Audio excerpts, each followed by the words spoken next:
Christophe Pillet and I have been friends now for about 12 years.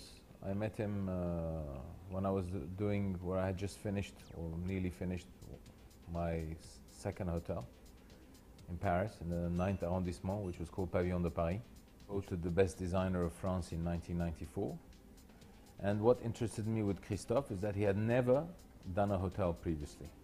So I thought that working with him, one, because I like his design, and two, because he would have a fresh, how should I say, a view or a vision of what a small contemporary design boutique hotel should look like. So it's a great adventure. I enjoy working with Christophe a lot. He's got a very good vision.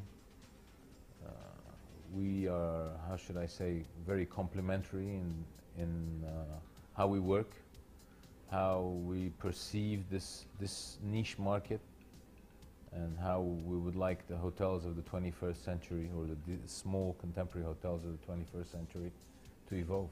So the idea was to create a hotel that will be like your home, that you would not have a reception desk, you would have a couple of lounges, a bar, etc. People could just sit, be welcomed by a welcome drink, which is quite unusual in Europe, but for example, in the Middle East or Asia, anywhere you go, people will offer you a drink. It's a sign of hospitality. Secondly, the fact that we are in the residential neighborhood of the 16th, the idea was also to be welcomed by these personal assistants who are like, if you like, in French you would call it a majordome or ex-butler, who would take care of their whims and accompany them throughout their stay. So that was the idea. I think if it says Paris was in the 17th arrondissement, or for example in the 8th, we would have probably not developed the same idea.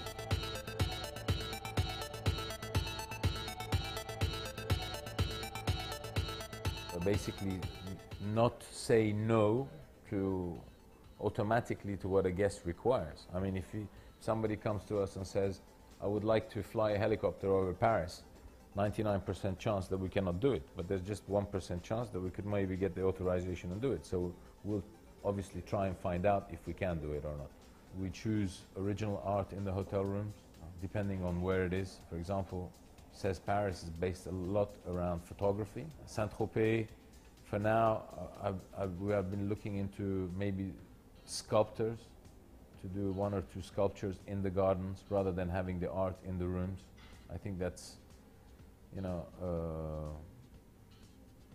if you have especially a window that looks out onto your private garden, which is 4 meters 50 by 4 meters, I think it's much nicer to look at nature, especially in today's environment. My impression is that there are still some hoteliers that are creating hotels just for the hotel to be photographed, rather than remembering the bare essentials. We are in the hospitality business, first and foremost. We're there to offer service. We're there to offer quality service. We are selling rooms, beds, so people have to be able to sleep in them. The public spaces or private spaces are there for people to enjoy and use. So when you design a chair in a hotel, the objective is to sit comfortably on it. It's not just to take a picture of it and then when you try and sit on it, you fall off. Unfortunately, there are still people trying to do hotels they want to try and give the wow factor with regards to the media, but when it comes to the bare essentials of our industry, they forget that it's still a hotel. It's not a magazine cover.